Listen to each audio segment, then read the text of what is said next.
A week before Christmas, I froze in the hallway when I overheard my own mother laughing about their plan. I wouldn't be a guest at the holiday. I'd be the unpaid babysitter for 9 restless kids. My chest tightened, but I smiled to myself. If they thought I'd play servant again, they had no idea what was coming. On December 24th, when Mom called, "Where are you?" I laughed and told her not to wait for me, or for the catering. What they didn't know was that their perfect Christmas was already collapsing. My name is Madison. I'm 28, and if you just glanced at my life on paper, you'd think I had it figured out. I work as a data analyst at a tech company, my own apartment near the city. Decent money that lets me eat out when I feel like it, and even splurge on little luxuries. People at work call me the one who has it all together. But they don't know the part of my life that makes my stomach twist every weekend, the part that begins and ends with my family. I only live 30 minutes from my parents' house, close enough that visits are easy, too close to make excuses. And for a long time, I didn't want to make excuses. I love my parents, or at least I used to think I did in the uncomplicated way children love their parents. But the older I got, the more complicated that love became. Take my sister Laura.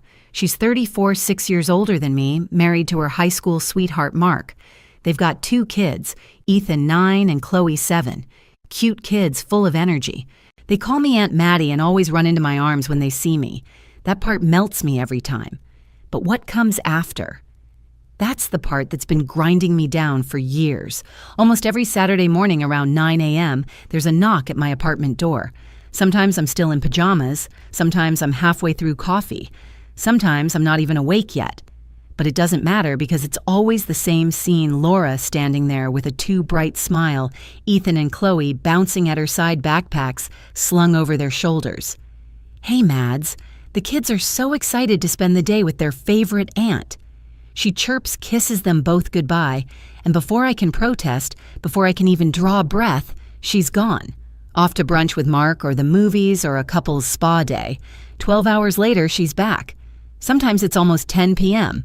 By the time she shows up looking refreshed and glowing while I'm standing in a living room littered with Legos, half-eaten pizza crusts, and 2 overtired kids fighting over the remote.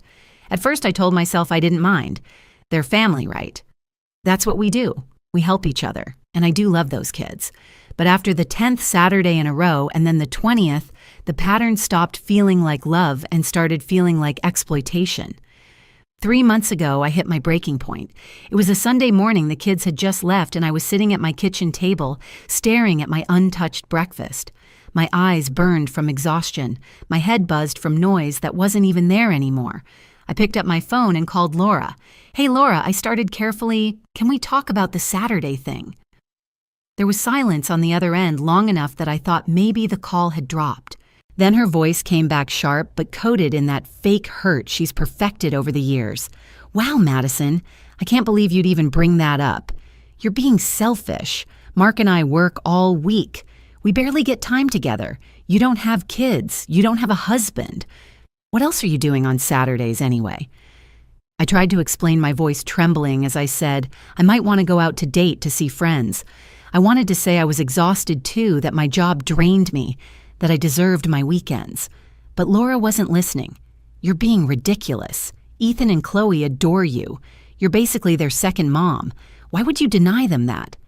When I hung up, my hands shook with rage and shame. Somehow she had turned my plea for balance into an attack on her, and I was the selfish one. 2 weeks later, I tried a different approach. Sunday dinner at my parents' house. The table smelled of roast chicken and herbs, the familiar comfort of home wrapping around me, and for a moment, I thought maybe I'd be heard. "Mom, Dad," I began pushing food around my plate. "I love spending time with Ethan and Chloe, but it's a lot every weekend. Maybe we could work out a schedule, like rotate so I get some time off." My dad barely looked up from his plate. "Madison, those children are family. You help family. And Mom set down her fork and gave me the kind of disappointed look that made me feel 13 again. "Honey, I raised you better than this. Laura works hard. She deserves time with Mark. You're single. You don't have responsibilities like she does. And honestly, Taking care of Ethan and Chloe is the best preparation you could ask for. When you get married and have children of your own, you'll be grateful for all this experience. I opened my mouth to argue, but Laura jumped in with that smirk. You can date Friday nights or Sunday nights. Your friends can hang out with you and the kids. It's not that complicated, Mads. Dad nodded. Your sister's right. Family comes first. Something inside me twisted so hard I thought I might break. I wanted to scream, to flip the table, to tell them I wasn't their babysitter. But instead, I smiled, weakly nodded, and ate my dinner. I played the good daughter. Driving home that night, the roads wet with rain, I remembered a Christmas when I was 16. Laura had been 22, newly married, and she and Mark wanted to go to some big holiday party. Mom and Dad told me you'll stay with the kids. That was before Ethan and Chloe, back when Laura used to babysit for our cousins. I remember sitting in a living room with 4 screaming toddlers while the adults drank mulled wine by the fireplace. That was the first time I felt invisible. 16 years later, nothing had changed. And maybe that's why, when December rolled around and the air smelled of cinnamon and pine, I wasn't looking forward to Christmas at all. Because deep down, I knew my family didn't see me as Madison the adult. They saw me as Madison the free babysitter, the girl whose time didn't matter. And I was starting to wonder just how far they'd push me this time. The first week of December, my phone lit up with Mom's name. I was at my desk at work, eyes sore from spreadsheets, when I answered. "Hi, sweetheart," she said in that sing-song tone that always made me wary. "I'm calling about Christmas." Instantly, I felt my chest tighten. "We're going to have a big celebration this year. Your Aunt Carol is bringing her 3 kids. Uncle Mike and Aunt Sarah are coming with their 2, and of course Mark's parents and his brother's family will be there. All together. Oh, about 25 people." I forced my voice steady. "That sounds nice, Mom. What do you need me to bring?" "Well..." She paused just long enough for me to know something was coming. "I don't think I can cook for that many people by myself. I was hoping you could take care of the food, maybe order catering from a nice restaurant. You're doing so well at your job, honey. The rest of us are struggling a bit right now." My grip tightened on the phone. Catering for 25 people wasn't pocket change. How much are we talking? "Oh, I don't know. Around 2,000 maybe. But it'll be so special, Madison. Everyone together, a big feast. No stress for me." I stared at the spreadsheet on my screen, numbers blurring. $2,000, that was the trip I'd been saving for the one chance to take a vacation outside the city. But Mom's voice trembled with just the right amount of strain, and the guilt hooked into me like it always did. "Okay, Mom," I whispered. "I'll handle it." Her relief was instant. "Thank you, honey. You're such a good daughter. I'll send you a list of everyone's favorite dishes." When the call ended, I dropped my head into my hands. It was just one time, I told myself. One Christmas dinner. A week later, the phone rang again. This time, it was the catering company. "Ms. Wilson, this is Sarah from Romano's. We have a small issue with your order. The honey-glazed ham is unavailable. Could we substitute roasted turkey instead? It seemed like a small problem, but I didn't want to make the decision without asking my family. Let me check and call you back." I hung up and dialed Mom. Straight to voicemail. Dad voicemail. Laura voicemail. All 3 phones off at the same time. Something prickled at the back of my neck. That evening, I drove to my parents' house. Snow crunched under my tires, the neighborhood glowing with Christmas lights. I used my key to let myself in. The house smelled of pot roast, familiar and warm. Then I froze. From the living room, I heard Mom's voice. Loud, cheerful, animated. She was on the landline. "Oh, Carol, it's perfect," she was saying. "Madison will be watching all the kids. Don't worry about bringing activities. They'll be fine upstairs. We're setting up the back bedroom with movies and games, and Madison can stay with them while the adults enjoy ourselves downstairs." My body went cold. 9 children. 10 maybe. And me trapped upstairs with them like some underpaid nanny while everyone else sipped wine and played cards. Mom's voice lowered, but I could still hear the smile in it. "It's perfect. Madison doesn't have kids of her own, so she's not tired like the rest of us. She's the youngest, full of energy. She does it every Saturday anyway. What's a few more for one night?" I gripped the wall, my scarf wound tight around my fist. My grandmother had given me that scarf before she passed, and suddenly it felt like the only thing tethering me to reality. My stomach churned. This wasn't a mistake, wasn't a misunderstanding. It was a setup. They had never planned for me to enjoy Christmas. I was the hired help, except I wasn't hired. I was just expected. I stepped back toward the door, heart racing. But then the call ended and Mom's footsteps came closer. I forced my voice into something normal. "Mom, I just got here." She appeared fake surprise plastered on her face. "Madison, what a lovely surprise. What brings you here?" the restaurant called. "The ham's out. They're offering turkey instead. Is that okay?" "Oh, turkey sounds perfect. Whatever you think is best, sweetheart." Her smile was too wide, her eyes too knowing. I nodded left quickly and sat in my car, gripping the steering wheel until my hands hurt. By the time I got home, my decision was made. I called Romano's back. "Hi, this is Madison Wilson. I need to cancel my Christmas Eve order. Cancel, Ms. Wilson. Christmas is only a week away. We can refund part, but you'll only get about $1,000 back." "That's fine. Cancel it." When I hung up, my chest felt lighter and heavier all at once. Then I remembered something. A call from months ago. Jessica, my old college roommate. "Come to Colorado for Christmas," she'd said. "My family has a cabin in the mountains. Skiing, hot chocolate, a real holiday." Back then, I'd turned her down without a thought. Family came first. Now, staring at the refund email on my screen, I scrolled to Jessica's number. "Jess, remember that Christmas invite? Is it still open?" Her laugh was bright, bubbling through the phone. "Are you serious?" "Of course. Drive out on the 23rd. We're heading up to the cabin then." When the call ended, I sank back against the couch, heart pounding in a new rhythm. For the first time, I wasn't going to play along. For the first time, I wasn't going to be their servant. And they had no idea what was coming. December 23rd arrived with a sharp bite in the air, the kind of cold that nips at your cheeks even before you step outside. I left work early, packed my bags, and slid them into the trunk of my car. The city was buzzing with holiday chaos traffic, thick horns, impatient, everyone rushing somewhere. But as I pulled onto the highway, leaving the skyline behind, I felt lighter. Hours later, I reached Jessica's parents' house in Colorado. The night smelled of pine and snow, the kind that crunches under your boots like brittle glass. Her parents, Mike and Carol, welcomed me with open arms. They weren't just polite, they were genuinely warm, ushering me into their home as if I had always been part of their family. We played board games until midnight, laughter spilling across the kitchen table. I couldn't remember the last time I'd laughed like that with my own family. The next morning, we loaded up their SUV and drove to the cabin. It was straight out of a postcard, log walls, smoke curling from the chimney, snow-draped pines as far as the eye could see. Inside it smelled of wood and cocoa.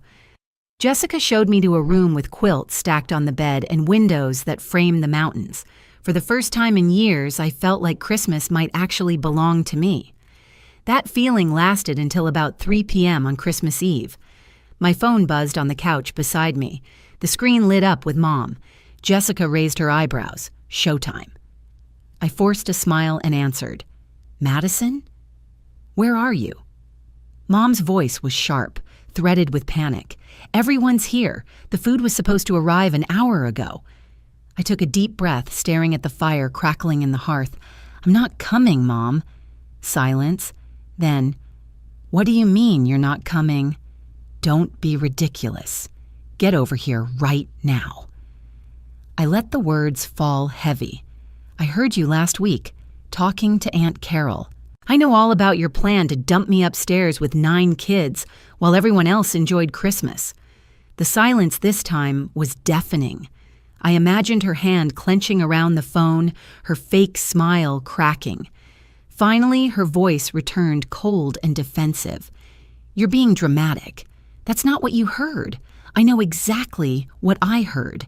And I'm not doing it anymore. Don't wait for the catering either. I canceled it." The eruption came immediately. Voices in the background. Laura's sharp tone, Dad's booming indignation. Then Laura herself grabbed the phone. "Madison, what the hell is wrong with you? We all plan to relax while you watch the kids. You're being completely selfish." My laugh came out sharper than I expected. I'm tired of being your free babysitter, Laura, and your backup wallet. I won't do it anymore." "You think this is about money," she snapped. "You don't understand how hard it is to raise kids. You don't know what sacrifice means." "No, you're right," I said evenly. "I don't have kids, which means Christmas isn't supposed to be about me raising yours." Before she could answer, I hung up. Jessica stared at me wide-eyed. Wow, that was intense. "Are you okay?" I looked around at the cozy cabin, the firelight flickering against the log walls, the scent of cinnamon drifting from the kitchen where her mom was baking. I thought about my family back home, pacing, panicking, their perfect plan unraveling in real time. "I'm better than okay," I said softly. "I'm free." I switched my phone off and didn't turn it on again until Christmas morning.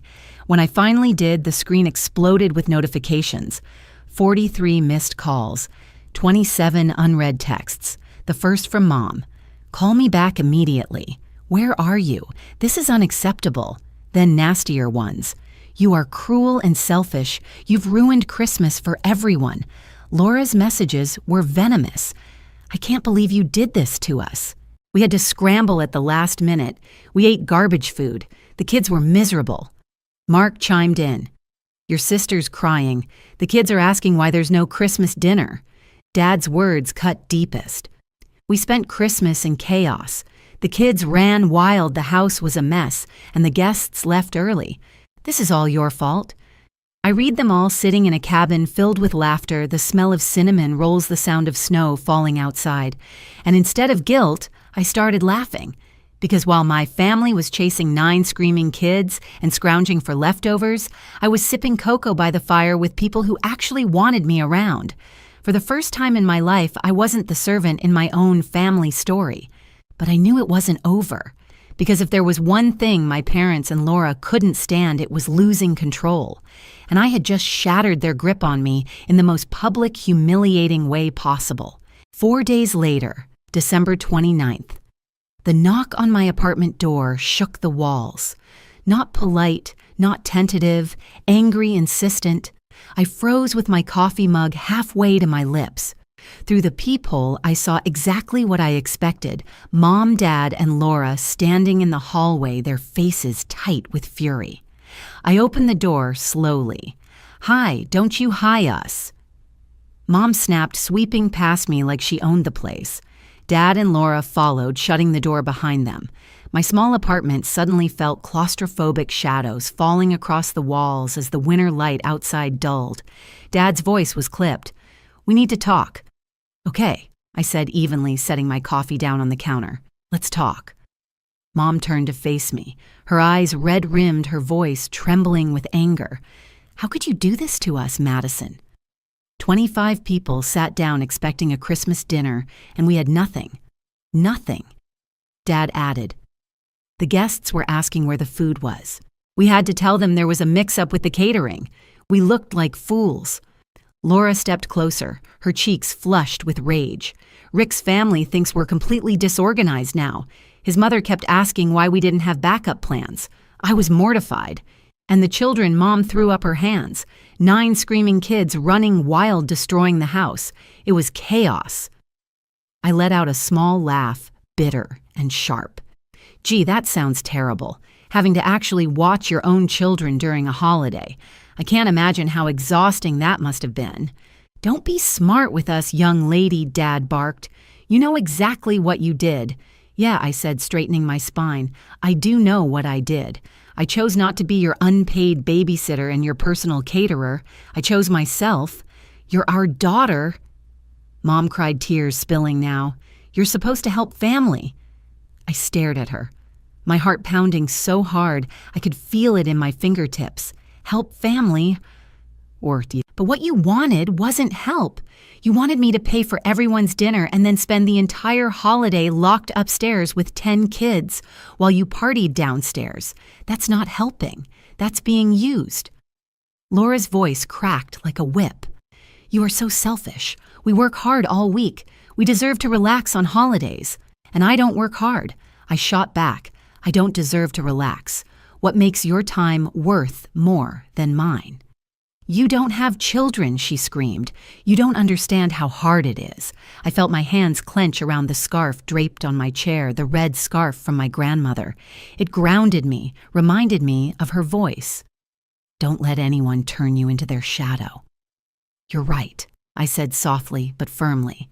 "I don't have children." Which means Christmas isn't about me raising yours. It's supposed to be about family spending time together. But you never wanted me there as family. You wanted me there as labor. Mom's tears turned cold. Her voice dropped sharp as glass. "Because of you, we'll never be able to show our faces to those relatives again. Everyone thinks we're terrible hosts. Aunt Carol said she'll never come back for Christmas. Uncle Mike's family left early. Rick's brother asked if our family always has such disasters. Do you understand what you've done to us?" I looked at all three of them, their eyes burning holes into me, and I realized for the first time that I didn't care. "You know what? I don't care," I said, my voice steady. "I don't care that your Christmas was ruined. I don't care that the guests left early. I don't care that you were embarrassed, because you've been using me for years. Every Saturday, Laura dumps her kids on me. Every holiday, you expect me to pay, cook, clean, babysit. Never once did you ask what I wanted. Never once did you treat me like an equal." Dad's jaw tightened. "We're your family. Family doesn't manipulate each other," I fired back. "Family doesn't plot behind each other's backs. Family doesn't laugh about turning one of their own into free childcare." For a moment, silence. The air was thick, the only sound the faint hum of my fridge. Then Mom straightened, wiping her cheeks, her voice like ice. "Fine. If that's how you feel, then we're done. We won't invite you to family gatherings anymore. We won't include you in holidays. You can be alone." "Good," I said without hesitation. Their eyes widened like they'd expected me to crumble to beg. "You don't mean that," Laura whispered. "I absolutely mean it. I'm tired of being the family servant. I have my own life, and I'm finally going to live it." "You'll regret this," Mom said, her lip trembling. "When you're older and alone, you'll regret pushing your family away. The only thing I regret," I said quietly, "is not standing up for myself sooner." Dad pointed toward the door. "Let's go. She's made her choice." They marched out, but Mom turned back one last time, her face a mask of fury and sorrow. "Don't come crying to us when you realize what you've lost." "I won't," I said, and I meant it. The door shut behind them with a finality that echoed through the apartment. For 10 minutes, I stood there in silence, the red scarf warm against my palm, until the tension drained from my shoulders. Then I picked up my phone and blocked all their numbers. For the first time, I had drawn the line, and I wasn't crossing back. But deep down, I knew this wasn't the end, because families like mine don't give up their scapegoats so easily. The next few days were quiet, almost unnervingly so. My phone stayed stubbornly silent, no calls, no texts.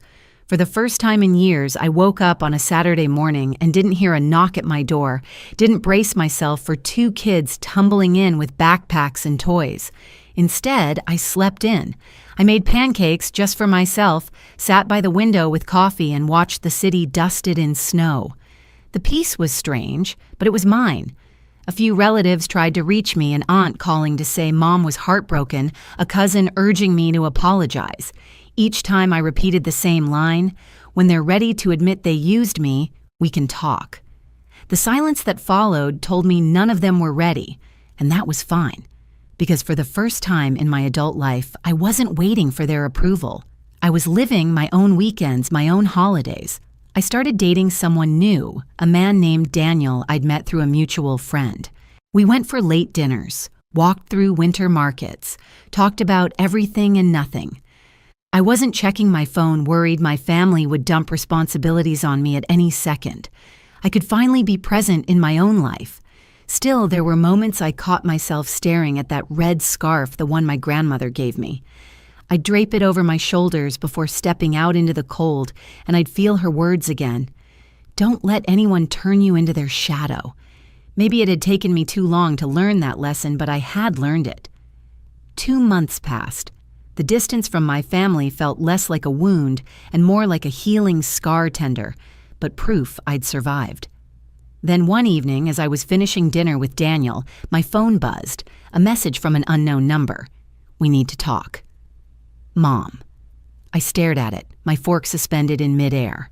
For a moment, old habits tugged at me, the urge to respond, to smooth things over, to fall back into the role I'd always played. But then I glanced at the scarf hanging on the back of my chair, the fabric catching the light, a reminder of the boundary I had finally built. I didn't reply. Not yet. Maybe not ever. Because here's the truth, I finally understood family shouldn't mean sacrificing yourself for their convenience. Family should mean respect. Until they understood that there was nothing left to say. I shut off my phone, leaned back in my chair, and let the quiet fill the room. For the first time in a long time, I wasn't afraid of the silence. And as the city lights blinked outside, I knew this story wasn't over. But the next chapter, that one, would be mine to write. If you've ever felt trapped by family expectations or taken for granted, this story is for you. Share your thoughts in the comments. Subscribe for more true stories, and stay tuned. The next twist might surprise you.